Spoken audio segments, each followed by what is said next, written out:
Astro vastu predictions 2024। Astro vastu predictions हैं क्या, उसको समझने के लिए पहले हमें एस्ट्रो वास्तु को समझना पड़ेगा। अब एस्ट्रो और वास्तु, एस्ट्रोलॉजी और वास्तु से मिल के बना है, दोनों को कंबाइंड करके बनाया गया है। मैं इसको एक छोटे से एग्जांपल से आपको समझाती हूँ कि एस्ट्रो वास्तु क्यों रिक्वायर्ड है, केवल हम वास्तु पे वर्क क्यों नहीं कर रहे। वास्तु पे जब हम काम करते हैं तो एक फ्लोर, एक घर में अगर 3 भाई भी रह रहे हैं तो तीनों को अलग अलग फल मिल रहा है। एक बिल्डिंग में 3-4 फैमिलीज रह रही है, तीनों चारों को अलग अलग फल मिल रहा है। तो ये क्यों होता है, जबकि सबकी सेम एंट्री है, सबकी अगर किसी की S6 की एंट्री है तो सबके साथ ही प्रॉब्लम्स होनी चाहिए। किसी किसी का बहुत अच्छा चल रहा है, किसी के साथ ज्यादा प्रॉब्लम है, किसी के साथ कम प्रॉब्लम है। तो जब उनके एस्ट्रोलॉजिकल चार्ट देखे गए तो उसमें पता चला कि जिनकी प्रॉब्लम्स बहुत ज्यादा हैं वो राहु की दशा चल रही है, उनकी राहु की अंतर्दशा चल रही है उनकी, और जिनका अच्छा चल रहा है उनकी किसी पॉजिटिव प्लैनेट की दशा चल रही है। तो होता क्या है कि एस्ट्रोलॉजी में जो भी आपकी प्लैनेटरी पोजीशन होती है, जो दशाएं चलती हैं, अकॉर्डिंगली आपका जो वास्तु होता है उसमें आपको उसके फल मिलने लगते हैं। वो अच्छे भी हो सकते हैं और बुरे भी हो सकते हैं। तो दोनों चीजें कंबाइंड होके चलती हैं। कई बार आपका एस्ट्रोलॉजिकल चार्ट बहुत स्ट्रांग है मगर आपने अपने घर के वास्तु में कुछ गलतियां कर रखी हैं जो आपको नहीं पता है, तो आपको उधर बेनिफिट्स मिलने कम हो जाते हैं। इसलिए दोनों को कंबाइंड करके काम करते हैं, उसको हम कहते हैं एस्ट्रो वास्तु। अब एस्ट्रो वास्तु प्रेडिक्शंस, अब एस्ट्रो वास्तु प्रेडिक्शंस क्या है। अब मान लीजिए किसी की पत्री में उसका सूर्य वीक है तो हमने उसको एस्ट्रोलॉजी के हिसाब से, उसके एस्ट्रोलॉजिकल चार्ट के हिसाब से उसको सूर्य की रेमेडीज दे दी।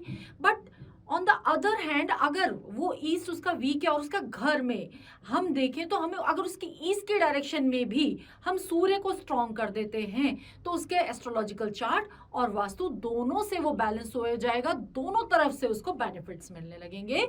तो यही हम लेके आ रहे हैं। अब प्रेडिक्शंस में क्या है कि अब जैसे 2024 आ रहा है, 2024 में हर एक राशि, मेष राशि, कुंभ राशि, सारी राशियों के लिए हम अलग अलग उनको कौन सी दिशाओं पे ध्यान देने की जरूरत है। क्योंकि आपके जब हम 12 घर की बात करते हैं, जो कि आपको स्क्रीन पे दिख रहा है, जब हम 12 घर की बात करते हैं तो हर एक घर में एक डायरेक्शन भी होती है। तो वो कौन सा घर आपका इस साल में वीक हो रहा है, कहाँ आपको ध्यान देने की जरूरत है, तो हम उस डायरेक्शन पे बात करेंगे। और कौन से घर से आप बेनिफिट ले सकते हो उसके लिए हम उसकी डायरेक्शन की बात करेंगे कि वहां पर आप कुछ ऐसी रेमेडीज करो जिससे आपको बेनिफिट मिलेंगे, आपके एस्ट्रोलॉजिकल चार्ट में भी और आपके वास्तु में भी। नमस्कार दोस्तों, मैं ईशा गोयल, एस्ट्रो वास्तु एक्सपर्ट, आपके लिए लेके आई हूँ 2024 की prediction as per astro vastu.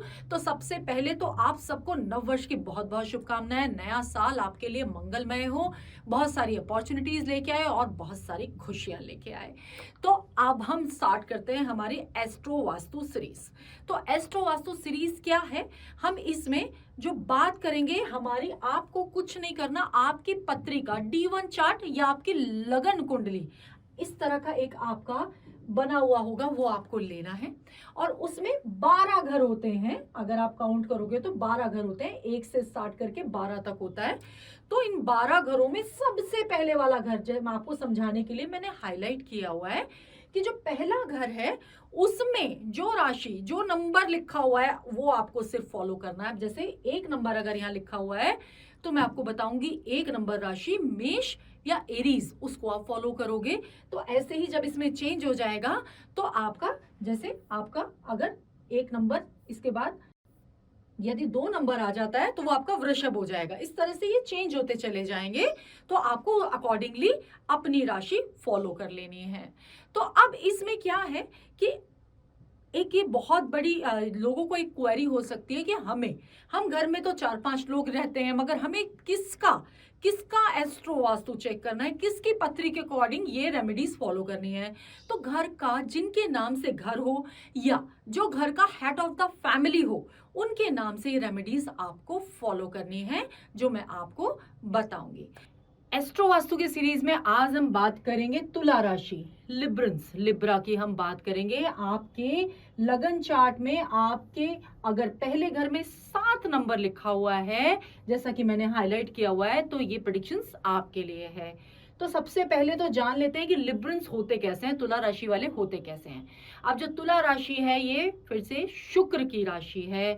अब शुक्र की राशि है तो शुक्र राशि वाले लोग होते कैसे हैं? शुक्र राशि वाले लोग ये जो लिब्रंस होते हैं ये बहुत ही खुश मिजाज होते हैं, हेल्पफुल होते हैं, अपनी चीज़ें अंदर रखते हैं, दूसरों में खुशियाँ ही बांटते हैं, सबके लिए करते हैं, सोशल होते हैं, यारी दोस्ती बहुत ज़्यादा निभाते हैं, आपकी अम, शौकीन होते हैं, कला संगीत के शौकीन होते हैं, घूमने फिरने के शौकीन होते हैं, खाने पीने के शौकीन होते हैं, और सबसे अच्छी बात बहुत न्यायप्रिय होते हैं और अपने माता पिता की खूब सेवा करते हैं। तो लिब्रंस के लिए मेरे पास एक टिप है कि आप घूमने फिरने के साथ साथ आप इधर उधर टाइम जो ज्यादा वेस्ट करते हो उसको थोड़ा सा अपने ऊपर आप कंसंट्रेट करो, आप बहुत आगे जा सकते हो। अपने ऊपर, अपने टैलेंट पे थोड़ा सा टाइम लगाइए। यारी दोस्ती करना खराब नहीं है, बट बहुत ज्यादा टाइम वेस्ट करना खराब है। हर चीज की एक आइडल एज होती है, आप उसको समझ के उसका पूरा फायदा उठाएं, तो आपके अंदर जो टैलेंट है उसका बेनिफिट उठाइए। तो लिब्रंस के लिए एस्ट्रो वास्तु के हिसाब से अगर मैं आपको बताऊं तो सबसे ज्यादा जो पहले बात करेंगे आपके बेनिफिट डायरेक्शंस, जो आपके लिए बेनिफिट्स लेके आने वाली है। तो सबसे पहली बेनिफिट डायरेक्शन आपकी आ रही है साउथ वेस्ट की डायरेक्शन। जी, लिब्रंस को अपनी साउथ वेस्ट की डायरेक्शन को इस साल बेनिफिट्स के लिए यूज करना है। तो वो कैसे यूज करेंगे? साउथ वेस्ट की डायरेक्शन में आप अपने जो आपके पितृ हैं, जो आपके बुजुर्ग हैं, जो आपके पूर्वज हैं, उनकी फोटो आपको लगानी है। अगर आपने लगाई हुई है तो बहुत अच्छी बात है, और अगर आपने नहीं लगाई हुई है तो लगा लीजिए। उनकी ब्लेसिंग्स की जरूरत इस साल आपको पड़ने वाली है, तो वो आपके लिए एक बहुत अच्छा, आपका जो पितरों की ब्लेसिंग्स आपके लिए एक बहुत अच्छा काम करेगी इस साल। तो अपने पितरों की फोटो अपने घर की साउथ वेस्ट की डायरेक्शन में आपको लगानी है। अब ध्यान क्या रखना है? आपको साउथ वेस्ट के डायरेक्शन से बेनिफिट मिल रहे हैं। दूसरा आपको ध्यान देना है अपने घर की नॉर्थ वेस्ट की डायरेक्शन पे। नॉर्थ वेस्ट की डायरेक्शन से आप नॉर्थ वेस्ट की डायरेक्शन में आप कोई मिट्टी का कलश रख सकते हो। मिट्टी का कलश क्या है? मिट्टी का एक कलश आपको लेना है अपने घर की नॉर्थ वेस्ट के डायरेक्शन में, जिसका ऊपर ढक्कन भी हो। मिट्टी के कलश में आपको चावल भरने हैं, उसके अंदर एक चांदी और सोने का सिक्का डालना है, और अगर आपके पास नहीं है तो कोई चांदी और सोने का आभूषण आप इसके अंदर डाल सकते हो, और उसको ढक के आपको अपने घर की नॉर्थ वेस्ट की डायरेक्शन में अंदर छुपा के रखना है। तो वो आपके लिए बहुत बेनिफिक हो जाएगी। साउथ ईस्ट के डायरेक्शन का आपको ध्यान रखना है। आप शुक्र राशि है तो आपको साउथ ईस्ट के डायरेक्शन का बहुत ध्यान रखना है। साउथ ईस्ट के डायरेक्शन में अगर आपके कोई डिफेक्ट्स हैं तो प्लीज उनको ट्रीट कर लीजिए। साउथ ईस्ट के डायरेक्शन में अगर आपका कोई वॉशरूम बना हुआ है, साउथ ईस्ट की डायरेक्शन में अगर आपने कोई ब्लू कलर लगा रखा है, साउथ ईस्ट के डायरेक्शन में अगर आपने मंदिर बना रखा है, तो आपको रिमूव करना है। वॉशरूम आप रिमूव नहीं कर सकते तो उसको ट्रीट करा लीजिए, बट कलर्स आप चेंज कर सकते हो, और मंदिर आप अपना चेंज कर सकते हो। मंदिर साउथ ईस्ट से चेंज करके आपका मंदिर नॉर्थ ईस्ट की डायरेक्शन में जरूर होना चाहिए बेनिफिट्स के लिए। तो अपना मंदिर नॉर्थ ईस्ट के डायरेक्शन में बनाइए। इसके साथ ही आपको जो ध्यान देना है अपने घर की नॉर्थ डायरेक्शन पे। अब नॉर्थ के जो आपकी डायरेक्शन है, नॉर्थ की डायरेक्शन आपने कहीं हैवी तो नहीं की हुई है, नॉर्थ के डायरेक्शन में आपने कोई रेड कलर तो नहीं लगा रखा है, नॉर्थ के डायरेक्शन में आपका कोई स्क्रैप तो नहीं रखा हुआ है। अगर रखा हुआ है तो वो आपके लिए बहुत प्रॉब्लम्स लेके आएगा। तो स्क्रैप आपको हटाना है। कोई आयरन गुड्स आपने रखी हुई है तो वो आपको हटाना है। तो क्लटर फ्री करना है आपको नॉर्थ के डायरेक्शन को, और नॉर्थ के डायरेक्शन से मैक्सिमम पॉजिटिविटी आपके घर में आए, इस चीज का ध्यान दीजिए। तो आपकी विंडोज डोर्स वगैरह मैक्सिमम ओपन रखनी है, तो हल्का रखिए, इस डायरेक्शन से पॉजिटिविटी घर में आने दीजिए। अगर हैवी है तो वो प्रॉब्लम्स आपके लिए लेके आएगी इस साल में, तो इन चीजों का आपको ध्यान देना है। साथ में वेस्ट की वॉल तो आ ही रही है, वेस्ट की वॉल का भी आप बहुत अगर आप यूज करते हो तो वो आपके लिए बेनिफिट्स क्रिएट करेगी। वेस्ट की वॉल आप अपने काम की ब्रांडिंग के लिए यूज कर सकते हैं। तुला राशि वाले, तो तुला राशि वालों के लिए अब आपकी बेनिफिट डायरेक्शन साउथ वेस्ट की डायरेक्शन है, बेनिफिट डायरेक्शन आपके लिए नॉर्थ वेस्ट की डायरेक्शन है, और आपकी बेनिफिट डायरेक्शन आपकी वेस्ट की डायरेक्शन है। अब आपको जो ध्यान रखना है वो नॉर्थ की डायरेक्शन पे ध्यान रखना है, साउथ ईस्ट की डायरेक्शन पे ध्यान रखना है, और नॉर्थ ईस्ट में अपना घर का मंदिर जरूर बनाना है इस साल में, सारे बेनिफिट्स लेने के लिए।